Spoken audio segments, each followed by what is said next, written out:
दोस्तों मैं हूँ उपमा सिंह, आप देख रहे हैं नवभारत टाइम्स। एंड हम लोग जब भी मैच फिक्सिंग का जब भी जिक्र आता है तो हमें याद आता है क्रिकेट का मैदान। लेकिन कुछ मैच फिक्सिंग ऐसी भी होती है जो राजनीति के मैदान में होती है, और उसी के बारे में बात करने आ रही है फिल्म मैच फिक्सिंग, जिसके नायक और बहुत ही कमाल के कलाकार विनीत कुमार सिंह और उसके डायरेक्टर केदार गायकवाड़ हमारे साथ हैं। आप दोनों का बहुत बहुत स्वागत है। Thank you. धन्यवाद। पहले तो नववर्ष की बहुत बहुत शुभकामनाएं, और शुभकामनाएं आपकी फिल्म आ रही है, साल का एक तरीके से आगाज़ कर रही है।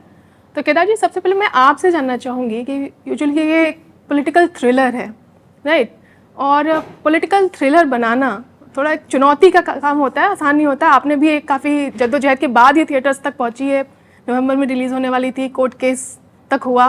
इस जर्नी के बारे में मैं जानना चाहूँगी, और ये भी जानना चाहूँगी कि क्या रीज़न था कि आपको ये फिल्म लगा, ये कहानी लगी कि कहना ज़रूरी है? See, I look at things in a different perspective. Challenges के बिना काम करने का मज़ा नहीं आता। मैं I have started my career as a cameraman and I have got this opportunity to direct this beautiful film and to in my opinion I had to make some noise, catch some eyeballs. Okay. लोग मेरी तरफ देखे, अच्छी कहानी सभी करते हैं, मेहनत सभी करते हैं, बट आई गॉट लकी। मैं कहूँगा कि मैंने नहीं, बट ये सिनेमा ने हम सबको साथ लाया है, because the subject is larger than life. It's a amazing subject, it's an amazing story of an army officer. So to give you a short answer, challenges के बिना काम करने का मज़ा नहीं है, to be honest with you. Challenges they keep you push your limits and then you test yourself. मैंने cameraman करके जो काम किया था उसको डायरेक्शन में already my limits were getting pushed. On top of that, such a complex, complicated and controversial subject, I would Right. say. So I enjoyed it. I look at life in a different way. And जैसे आपने कहा ये controversial subject है, fiction पे I think वो Yes. Fictional accounts हैं about a like very controversial incident, है ना, मालेगांव बॉम्ब ब्लास्ट का केंद्र में है। तो क्या चीज़ें आपके जहन में थी कि हमें ये चीज़ कहनी है, ये चीज़ नहीं कहनी? और मेरा एक सवाल था कि क्यों आपको लगा कि ये कहानी कहा जाना ज़रूरी है? दो तीन चीज़ें मैं कहूँगा आपको कि फिक्शनल इसलिए है क्योंकि what goes behind the doors in a particular meeting no one knows apart from the people who are involved. So जब कर्नल साहब ने कहानी लिखी बुक में, तो because of his experience of intelligence in the services army of so many years, he kind of knew what the protocols are, modus operandi is. So there is some sort of an authenticity into the story, although it is fictional. I'm sorry, I forgot your next question. मतलब क्यों आपको लगता है कि ये कहानी कहा जाना ज़रूरी है? ये जो कहानी कहनी जाना ज़रूरी है बिकॉज कई सारे इंसिडेंसेस जो हुए हैं हमारे देश में ड्यूरिंग 2008 एंड 2008, तो वो काफ़ी अनफॉर्चुनेट इंसिडेंसेस थे। एंड स्क्रीन प्ले का लॉ ये कहता है, I will talk to you in purely in terms of film making, कि कैरेक्टर के जीवन की सबसे स्ट्रगल मोस्ट चीज़ आप अगर ऑडियंस को बताते हो तो ऑडियंस उसमें इंटरेस्टेड है। सब सिल्वर स्पून लेके अगर एक हीरो जा रहा है, उसको मेडल्स मिल गए, तो उसका कोई मज़ा नहीं है। स्ट्रगल में ही लोगों को, एक अंडरडॉग स्टोरी देखने में लोगों को मज़ा आता है। एक स्ट्रगल करके एक आदमी ने क्या पाया, क्या खोया, उसके लाइफ का ग्राफ कैसे रहा, ये देखने में that is a basic of any story, any screen play. And when I read the book, I found all those screenplay laws in this book. कूट के भरे हुए थे, So then it was obvious. Vineet, आपका आकर्षण क्या कुछ रहा किस चीज़ के लिए? इस किरदार के लिए, इस फिल्म के लिए? सबसे पहले बोलूँगा यूनिफॉर्म। ओके। क्योंकि डिफेंस फोर्सेस, चाहे वो एयरफोर्स हो, आर्मी हो, नेवी हो, जब भी परेड देखी है या जब भी कुछ पर्सनली एक्सपीरियंस करने का भी मौका मिला है, तो बहुत ही मेस्मराइजिंग होता है। जब एक पूरी टुकड़ी परेड करती है तो जो लयबद्ध तरीके से उनके हाथ पैर मूव होते हैं, गर्दन टर्न करती है, सल्यूट आते हैं, मैजिकल। तो वो अट्रैक्ट करता रहा हमेशा से। तो रियल लाइफ में ना सही, रियल लाइफ में ही सही, जब आर्मी की यूनिफॉर्म पहनने का मौका आया एज एन एक्टर, तो आई वॉज रेडी, बिकॉज कहीं वो बात ऐसी थी कि एक सपना सा था और पूरा हुआ. So thank you Kedar. And Pleasure.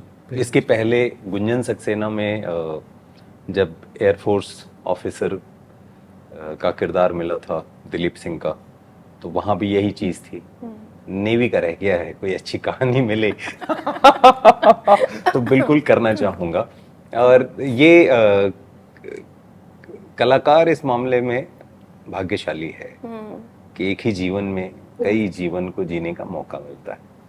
बहुत अलग अलग तरह की परिस्थितियों में जाके हम लोग काम करते हैं, अलग अलग राज्यों में, अलग अलग जिलों में, छोटे छोटे गांवों में जाके काम करते हैं, दुनिया भर में जाते हैं और लंबे समय तक वक्त बिताते हैं, उन लोगों को सुनते हैं. और बोनसेस बहुत हैं हम एक कलाकार की लाइफ में. लोग खुशी से वहाँ का जो लोकल फूड है वो हमें ऑफर करते हैं, वहाँ का म्यूज़िक सुनने को मिलता है. तो इस मामले में मैं मानता हूँ कलाकार ब्लेस्ड है. तो ये मौका मिला तो yes.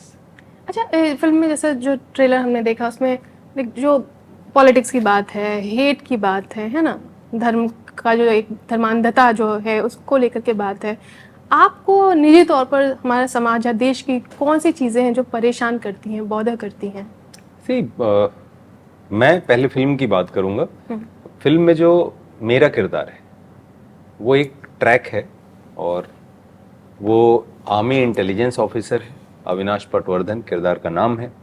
और वो जब घर में होते हैं अपने, तो एक आम आदमी का जो परिवार होता है कि पत्नी, माँ, बहन और बच्चा, तो वो एक फैमिली है. वहाँ अपनी एक अलग तरह की जो जिम्मेदारियाँ रहती हैं जिसके लिए इंसान सब कुछ करता है. और उससे भी ऊपर जब आप डिफेंस फोर्सेज में होते हो तो आपका देश, ये धरती माँ हर चीज़ से ऊपर होती है, देश हर चीज़ से ऊपर होता है. वहाँ की जिम्मेदारियों को जब देखा जाता है तो इनकी नज़र से वो चीज़ें, और मुझे लगता है हर किसी को ये बात समझनी चाहिए. फिर जब ये फील्ड में काम करते हैं तो वहाँ एक अलग तरह की फाइट है, बिकॉज आप अपनी असली पहचान को छुपा के काम करते हैं.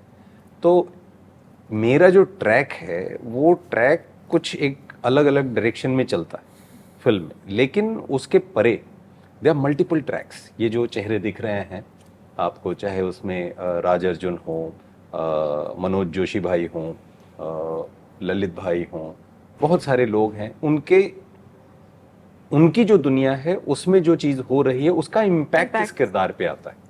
तो I am not much aware about those things. तो वाइल शूटिंग मैं उन चीज़ों में दिमाग भी कम रखता था, बिकॉज मैं हमेशा कोशिश ये करता हूँ कि ठीक है सब जान गया, लेकिन किरदार को जितना पता है उतना ही मुझे, अगर मेरा फोकस उसके आसपास रहे तो मैं ज़्यादा ट्रुथफुल तरीके से रहूँगा. ऑल्दो मुझे पता है कि हो रहा है, बट उस पर बहुत ध्यान नहीं देता. तो वो चीज़ें धीरे धीरे कोशिश करता हूँ भूल जाए मेरे जहन से तो अच्छा होगा. एंड तो फिल्म में ऐसा है कि there multiple tracks, so many things are happening, but एक जो सेंट्रल ट्रैक है उस पर कैसे उसका असर पड़ता है, कैसे इस ऑफिसर, आर्मी ऑफिसर की ज़िंदगी में उथल पुथल आनी शुरू होती है, कैसे तमाम तरह के ब्लेम्स, आरोप लगने शुरू होते हैं, बहुत सारे एलिगेशंस लगने शुरू होते हैं, एंड सो ऑन फाइनली. और मेरा जो अपना व्यक्तिगत इन चीज़ों को लेकर के है कि सोसाइटी में हर कोई ना आपस में जुड़ा हुआ है, एवरीवन इज कनेक्टेड. आपकी सोच शायद अभी वहां तक नहीं है कि आप उस चीज को देख सको, otherwise everything is connected deeply. जो मैं हमेशा बोलता भी हूँ कि जंगल जो है ना, बड़े से बड़ा जंगल इसीलिए खड़ा रहता है क्योंकि ऊपर जो दिख रहा है वो आपको दिखता है, हाँ ये पेड़ अलग है, लेकिन जड़ें आपस में मिली होती हैं, तभी एक बड़ा जंगल बन पाता है. नहीं, मतलब आपको कोई चीज़ परेशान करती है? मेरा सवाल ये था कि कोई चीज़ समाज की, देश की, कोई चीज़ आपको परेशान करती है? हाँ, जब मैं वायलेंस देखता हूँ तो मुझे दिक्कत होती है. जब मैं रेप देखता हूँ तो मुझे दिक्कत होती है. मैंने एक फिल्म भी की थी, सिया. जब मैं देखता हूँ कि महिलाओं को किसी चीज़ में किसी वजह से पीछे खींचा जाता है, मुझे दिक्कत होती है. लेकिन एट द सेम टाइम मुझे अभी जैसे एक रिसेंटली एक केस था, गाय डिड सुसाइड, तो जब वो भी देखता हूँ तो होता है इसका सोल्यूशन फिर क्या है। तो दे सो बिकॉज सोशल मीडिया की वजह से इतनी सारी चीजें फ्लोट कर रही होती हैं आसपास, आपको डिस्टर्ब करती हैं। There are lots of negativity and I am really surprise, there are lots of negative things are flowing around, परेशान करती हैं। एक चीज क्या, तमाम कलाकार को तो और भी ज्यादा, क्योंकि कलाकार संवेदनशील होता है। अरे मुंबई की ट्रैफिक परेशान कर रही है, इतना करती है परेशान। एक कॉमन एक्सक्यूज हो गया है लोगों का, ट्रैफिक इतनी लेट हो गया, क्योंकि ये रामबाण है, ये एक्सक्यूज एक रामबाण है जिसका किसी के पास जवाब नहीं। तो विनीत, इसी में अगर मैं पूछूं कि आप मतलब एक जिम्मेदार कलाकार और मतलब जिनको लोग सुनते हैं, हम जो ये सदी है उसकी रजत जयंती मना रहे हैं ना, 2025 में है, 26 जनवरी भी आने वाला है। आपका विजन क्या है देश को लेकर के, अगर मैं पूछूं एक इंसान के तौर पर, एक जिम्मेदार नागरिक के तौर पर, एक कलाकार के तौर पर, your vision for India in 2025? Basic चीजें हर किसी को मिलनी चाहिए, हर किसी को मिलनी चाहिए। रोटी, कपड़ा, मकान, शिक्षा, स्वास्थ्य, हर किसी को मिलना चाहिए। And internet. यस, क्योंकि आज शिक्षा, स्वास्थ्य, ये सारी चीजें इंटरनेट से जुड़ी हुई हैं। ये बेसिक चीजें हर किसी को मिलनी चाहिए। मैं तो सच बताऊं, मुझे कई बार ये चीजें विचलित करती हैं। स्वच्छता का अभियान चलाने की जरूरत पड़ती है हमारे देश में। हम किस तरीके के नागरिक हैं? ट्रू। 70 साल से ज्यादा हो गया हाँ, आजादी को, अभी यही नहीं सीख पाए कि हगना कहाँ है, मूतना कहाँ है, कचरा फेंकना कहाँ है। हम किस तरीके के नागरिक हैं कि सरकारों को यह सिखाना पड़ता है कि सफाई कैसे रखी जाती है। सही बात है। तो हमें भी तो अपनी कुछ जिम्मेदारियां उठानी चाहिए एज अ सिटीजन। ट्रू। 100%। हम आदत पड़ गई कंप्लेन करने की, राइट। करिए कंप्लेन, लेकिन फिर वोट भी देने जाइए। वोट परसेंट जो है 50 आता है, 60 आता है। तो बहुत सारी बुनियादी चीज, अरे मैं देखता हूं, मुझे अजीब सा लगता है, मैं चल रहा हूं और मेरे सामने एक गाड़ी चल रही है, अचानक से एक शीशा खुला और खड़ा, एक कोल्ड ड्रिंक की बोतल बाहर, चिप्स का पैकेट बाहर, टिश्यू पेपर बाहर। कौन लोग हो भाई तुम? इतने कंफर्टेबल कैसे हो? जंगल में पेड़ उगते हैं, है ना, जड़ी बूटियां उगती हैं, वहां बिस्लरी की बोतल मिल रही, बियर की बोतल मिल रही, और वही इंसान अगर बाहर देशों में जाए तो ये नहीं करने की करेगा। हिम्मत नहीं करेगा। पॉलीथीन फेंकी हुई है, कहां से आ रहा? आसमान से आ रहा है क्या? हम नागरिक ही कर रहे हैं ना भाई। तुम क्या क्या सिखाना है? तो कहीं कुछ है जो जिम्मेदारी हमें लेनी चाहिए। हमें इन चीजों के लिए जिम्मेदार बनने की जरूरत है। हर चीज के लिए कंप्लेन करने से सुधार नहीं होता। सुधार अपने हिस्से का कुछ करना पड़ेगा, कंट्रीब्यूट करिए। अच्छा, सिनेमा की ओर लौटते हैं। आपके बहुत ही करीबी अनुराग कश्यप जो हैं, जो आपके एक तरह से मेंटोर भी रहे हैं, तो उनका इंटरव्यू बहुत चर्चा में है, जो बोल रहे हैं कि मैं तो तंग आ गया हूँ यहाँ पे, ना तो कोई रिस्क लेने को तैयार है, ना कोई कुछ एक्सपेरिमेंट करने को तैयार है, ना कुछ नया करना चाहता, तो मैं तो जा रहा हूँ साउथ। कितना इत्तेफाक आप दोनों से पूछते हो, क्योंकि आप दोनों इसका हिस्सा हैं और इंडस्ट्री का, आप कितना इत्तेफाक रखते हैं उनकी बात से? मैंने ये इंटरव्यू देखा नहीं, मुझसे बहुत सारे लोग पूछ रहे हैं, क्योंकि मैं इसके पहले कर्नाटक में शूट कर रहा था और जंगल में था, आगुम्बे के फॉरेस्ट में था, तो वहाँ जीरो नेटवर्क था, तो अपने ज़रूरत की चीज़ें भी नहीं कर पा रहा था। इनफैक्ट टीम भी कोऑर्डिनेट करती थी, तो I was out of network, out of reach. फिर यहाँ आने के बाद प्रमोशंस शुरू हो गए, तो मैं ये इंटरव्यू देख नहीं पाया। ओके। तो जब तक मैं देख ना लूँ कि किस कॉन्टेक्स्ट में क्या बात हुई है, तो मैं कुछ कह पाने की स्थिति में अभी नहीं। आप?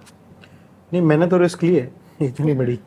सो मैंने भी एक्चुअली देखा नहीं है। हम लोग लास्ट 1 वीक से कम्प्लीटली प्रमोशन में।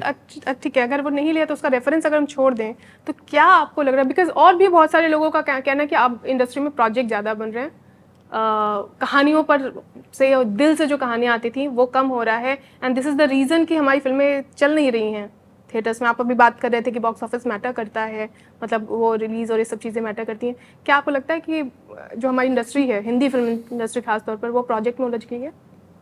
सी ये एक एक सेइंग है, उत्थान पतन के झूले पे संसार झुलाया जाता है। तो ऊपर नीचे ये लगा रहता है, ये फेज है और ये फेज भी गुजर जाएगा। और जब कठिन वक्त आता है उसमें ही बहुत सारी चीज़ें, बहुत सारी पॉसिबिलिटीज़ अपने आप शेप लेती हैं। हाँ, आपके सवाल के एक हिस्से को अगर मैं देखूं तो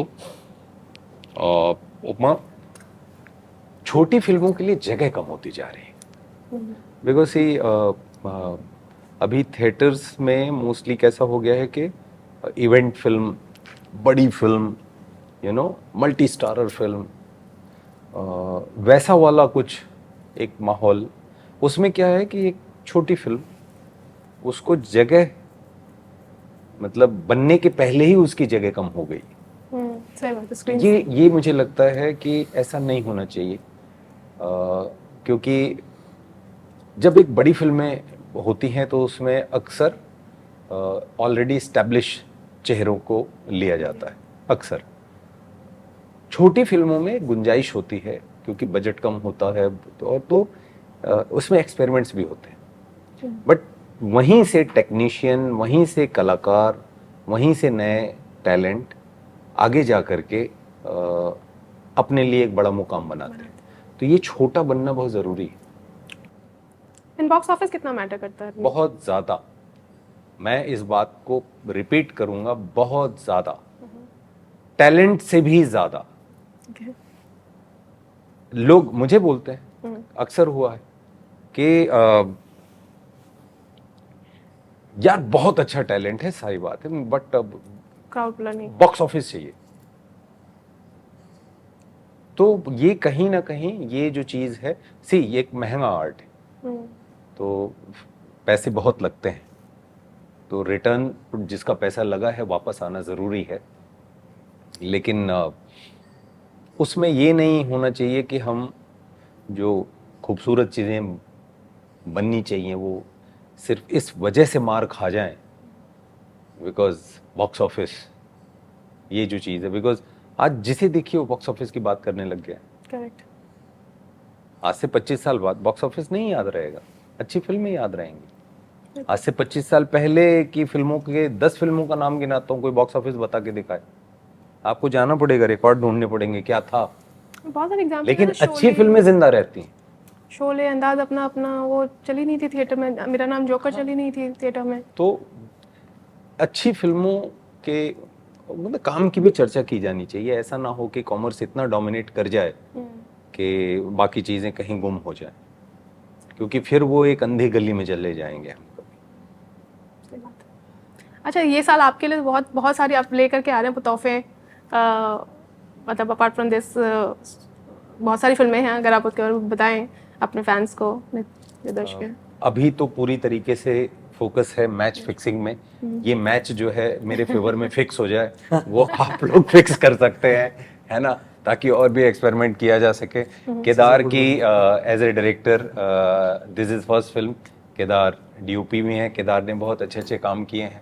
हमारी प्रोड्यूसर की भी ये पहली फिल्म है, तो ये मैच हमारे फेवर में फिक्स करना आप तय कर सकते हैं। इसके अलावा मेरी फिल्म है छावा, जो फरवरी में रिलीज़ है, फिर जिसके डायरेक्टर हैं Lakshman Utekar sir, Maddock films ने प्रोड्यूस किया है, and supervisor Malegaon directed by Reema Kagti, और फिर जाट है produced by Mythri movie makers and director हैं उसके गोपीचंद मिलिनिन, एंड फिर एक शो है मेरा, कबीर खान सर ने प्रोड्यूस किया है, रंगीन।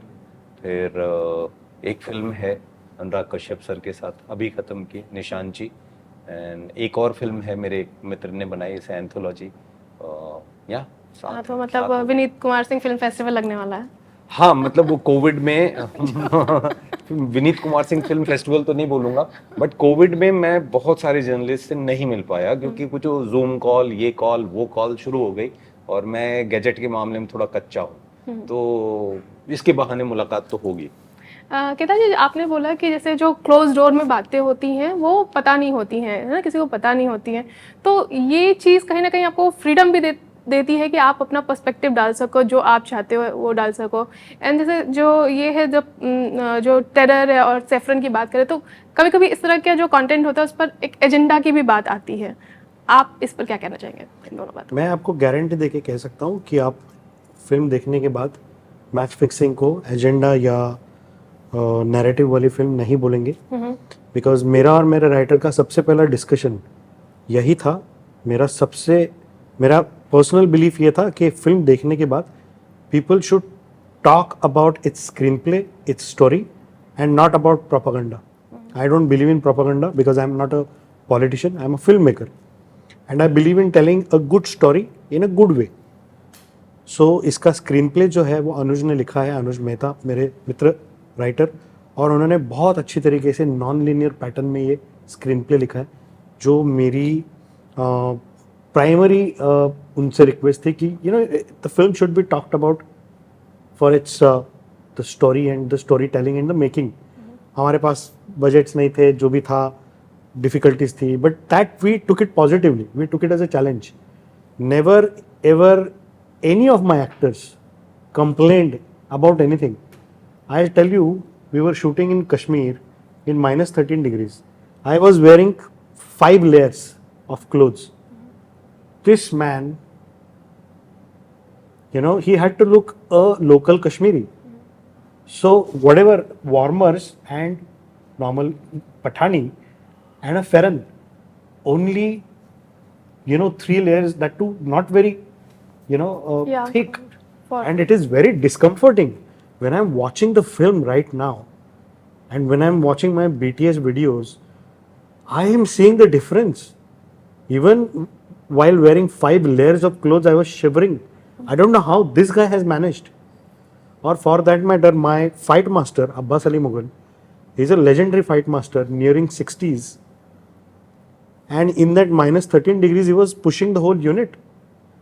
Vinit Singh did not go to his vanity van in between the shots. He kept on playing with those kids in Kashmir, ताकि यूनिट को ना लगे कि यार ये तो मस्त एकदम वैनिटी वैन में बैठ के मजे ले रहा है. तो he kept himself on the ground. So we looked at these challenges in a positive way. वो तो इसलिए ना क्योंकि 12-14 साल काम पाने में निकल गए, जब काम आया तो काम के ही आसपास रहता हूँ. ये आप लोगों की जो मेहनत है वो खूब रंग लाए. जो ये मैच, आप जैसा आपने कहा कि जो मैच वो आप सब दोनों लोग, आप सबके फेवर में फिक्स हो जाए, इस शुभकामना के साथ. Thank you so much. Thank you.